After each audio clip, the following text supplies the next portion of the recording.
자, 이제 삼각방정식 문제가 나와 있습니다. 삼각방정식. 학생들이 또 이 삼각방정식을 잘 못 푸는데, 그러니까 잘 좀 약한 친구들이 굉장히 많습니다. 각도를 좀 빨리 찾고 하는 부분에. 그런 부분을 이제 충분히 공부를, 기본적인 기본 강의에 대한 공부를 하셔야 되고, 여기서의 삼각함수 문제도 학생들이 많이 봤던 문제 형태 스타일로, 뭐 여기서의 팁이라기보다는, 여기서는 이제 바로 우리가 문제를 풉시다. 그래서 얘가 얼마? 2 사인 제곱 x 더하기 3 코사인 x 그것이 3입니다. 얘를 만족하는 근 찾아라. 그런데 우리가 기본 사인 코사인이 다르면 안 되잖아. 무조건 얘를 하나로 통일해야 되기 때문에 반드시 나는 얘를 2배 바꾸셔야죠. 1 마이너스 코사인 제곱 x 더하기 3 코사인 x 그것이 3이 되겠지. 전개하고 마이너스까지 싹 곱해버리니까 얘는 얼마 나와? 2 코사인 제곱 x 마이너스 3 코사인 x. 그래서 산수 정리하면 마이너스 1은 0 나오겠지. 그래서 이걸 인수분해하니까 최종 결론 코사인 x는 인수분해해서 2분의 1과 그 값이 얼마? 1, 두 개의 각이 나오겠죠. 그래서 반드시 그냥 기본적인 거 혹시 하는 마음에 뭐 팁이라고 하기까지는 그렇지만 여기 문제에서는 우리가 기본적인 거 사인 제곱 x 더하기 코사인 제곱 x는 1이라는 사실 당연히. 그래서 여기는 사인 제곱을 넘겨서 1 마이너스 코사인 제곱으로 바꿨다. 또 자연스럽게 한 가지 더 탄젠트 x라는 놈은 뭐분의 우리가 코사인 분의 사인 x입니다 라는 사실 정도는 알고 계셔야 되고, 그래서 코사인 분의 사인, 또 주어진 식을 코사인으로 나눠버리니, 양변을 코사인으로 나눠버리니 얘는 탄젠트 제곱 x 더하기 1은 뭐가 된다? 이렇게 코사인 제곱 x분의 1입니다 라는 요 세 가지 공식 라인은 방정식을 풀거나 부등식을 풀 때 활용을 해줘야 되기 때문에 반드시 알고 계셔야 되는 얘기. 물론 여기서도 사인 제곱은 1 마이너스 코사인 제곱으로 변형시킨 거. 그래서 코사인 x가 2분의 1과 1이 나왔습니다. 얘를 만족하는 걸 찾아라. 별거 아닙니다. 그냥 얘를 만족하는 x. 우리는 첫 번째. 코사인 x가 2분의 1이 되는 각도를 찾아라. 언제?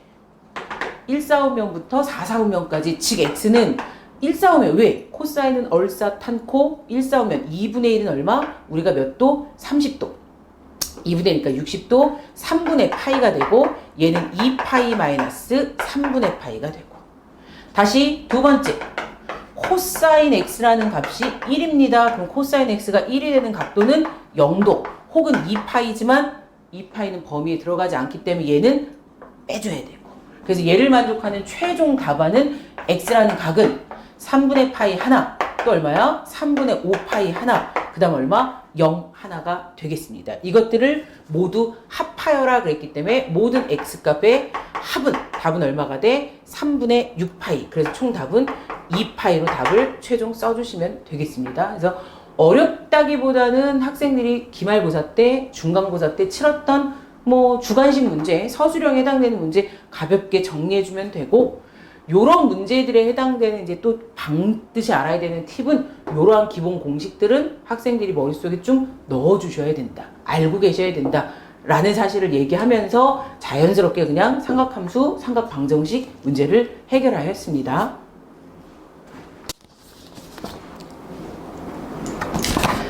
자, 다음 문제는 지수 문제가 나와 있습니다. 지수 방정식에 대한 문제. 지수 방정식에 대한 문제가 나와서 주어진 문제를 보면 주어진 문제에 대한 알파 베타, 두 근을 알파 베타라고 했을 때 2의 2알파 더하기 2의 2베타의 값을 찾으십시오. 자, 여기서도 학생들이 자연스럽게 우리가 하나쯤은 좀 알고 가자, 꼭 공부하고 가자 하는 것들 중에 하나가 뭐냐면 지수방정식과 로그방정식. 지수방정식과 로그방정식. 예를 들어 지수방정식 A의 EX 더하기 어떤 P의 AX 더하기 Q가 0입니다의 이 방정식의 두 근. 그 X가 알파 베타. 근데 하지만 X근이 알파 베타이기 때문에 요 방정식에서의 지금부터 두 근은 A의 X꼴인지라 A의 알파와 A의 베타로 뭐가 된다? 우리는 표현을 할 수가 있다. 표현을 할 수가 있다. 그래서 여기 상태에서 뭐를 써라? 근과 계수의 관계. 근과 계수의 관계를 우리는 표현해보자. 그래서 두근의 합 A 알파, A의 베타. 두근의 합은 마이너스 P. 두근의 곱 A 알파, A의 베타. 두근의 곱은 얼마다? Q가 된다.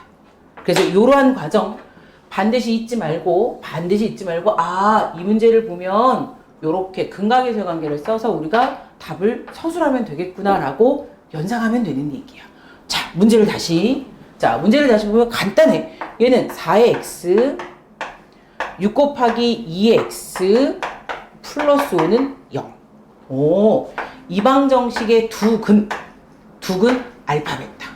하지만 지수 2니까 진짜 이방정식의 두근은 2의 x꼴이라 2의 알파승과 2의 베타승으로 뭐 됩니다? 우리는 표현됩니다. 라는 사실을 기억. 그래서 우리는 여기다 쓰면 돼. 자, 근과 계수의 관계에 의해서 두근의 합 2의 알파, 2의 베타. 두근의 합은 얼마야? 6이고. 두근의 곱 2의 알파 곱하기 2의 베타는 얼마야? 5고. 5임으로. 자, 문제에서 원하는 2의 2알파 더하기 2의 2베타는 곱셈 공식의 변형. 2의 알파, 2의 베타. 이거의 제곱 마이너스 2의 두근의 곱 2의 알파, 2의 베타. 그래서 66에 36 마이너스 5, 20. 그래서 답은 26으로 그냥 가볍게 써주시면 되는 얘기.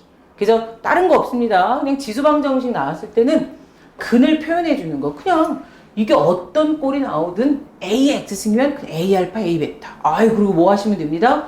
근과 계수의 관계 써주시면 되는 얘기. 두근의 합 마이너스 A분의 B 빼기 P고, 두근의 곱 A분의 C니까 Q. 그래서 여기서도 나는 2의 알파와 2의 베타로 표현할 수 있으니 두근의 합과 두근의 곱이라는 근과 계수의 관계를 나는 표현했습니다. 이 얘기인 거예요. 그래서 근과 계수의 관계에서 두근의 합과 두근의 곱, 그리고 문제에서 원하는 두근의 뭘 찾아라? 2의 알파, 2의 베타는 곱셈 공식의 변형식에 대입하였습니다. 그 얘기인 거예요. 그래서 답은 26으로 마무리해 주시면 완벽한 답. 물론 여기서 말하는 팁은 쓰는 거 아닙니다. 이 팁은 선생님이 이제 수업하면서 요 문제를 해결하기 위해서 아가들은 이걸 알아야 된다. 요런 과정을 머릿속에 탁 갖고 있으면 풀이 과정을 되게 간단하게 가볍게 나는 서술할 수 있다. 즉 고교 과정을 잘 공부하였습니다. 라고 티 내주는 것이 이번 논술 문제의 해설이 되겠습니다.